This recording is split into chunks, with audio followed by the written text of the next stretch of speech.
देशमा कुनै ठूलो विपत्ति आउनु अघि काभ्रेको एउटा मूर्तिमा पसिना आउँछ भन्ने जनविश्वास छ। मन्दिरका पुजारीका अनुसार अनिष्टको पूर्व संकेत स्वरूप मूर्तिमा विभिन्न अस्वाभाविक परिवर्तनहरू देखिन थाल्छन्। 90 सालको महाभूकम्पले मन्दिर वरपरका सबै घर भट्काउँदा पनि यो मन्दिरमा भने खासै ठूलो क्षति भएन। क्षति भयो त केवल यति, भगवतीको शिर थोरै पश्चिमतिर ढल्कियो। यो अचम्मको शक्ति बोकेको मन्दिर अरू कुनै नभएर पलाञ्चोक भगवती हो। नेपालमा रहेका भगवतीका मन्दिरहरूमध्ये सबैभन्दा पुरानो मानिने यी देवीलाई अन्य भगवतीहरूको जेठी दिदीका रूपमा समेत पुजिन्छ। रोचक कुरा त के छ भने यो मन्दिर अहिले जहाँ छ त्यहाँ हुनुपर्ने नै थिएन। किम्वदन्ती अनुसार यो मूर्ति पहिले बुच्चाकोटमा थियो। एक रात गाउँका एक वृद्धको सपनामा भगवती प्रकट भई आफूलाई उत्तरतर्फ सार्न आग्रह गरिन्। देवीको आज्ञा शिरोधार्य गर्दै मानिसहरू मूर्ति बोकेर उत्तरतिर लागे। बाटोमा हिँड्दा हिँड्दै रात परेपछि उनीहरू अहिले मन्दिर भएकै ठाउँमा बास बसे। तर भोलिपल्ट बिहान मूर्ति उठाउन खोज्दा मूर्ति उठ्दै उठेन।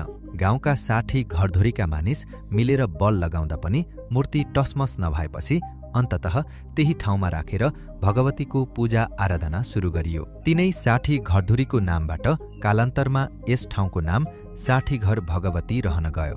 अब प्रश्न उठ्छ, यो मूर्ति कहिले बनेको त? ईस्वी सम्वत 425, आजभन्दा करिब 1600 वर्ष अघितिर यो मूर्ति निर्माण भएको मानिन्छ।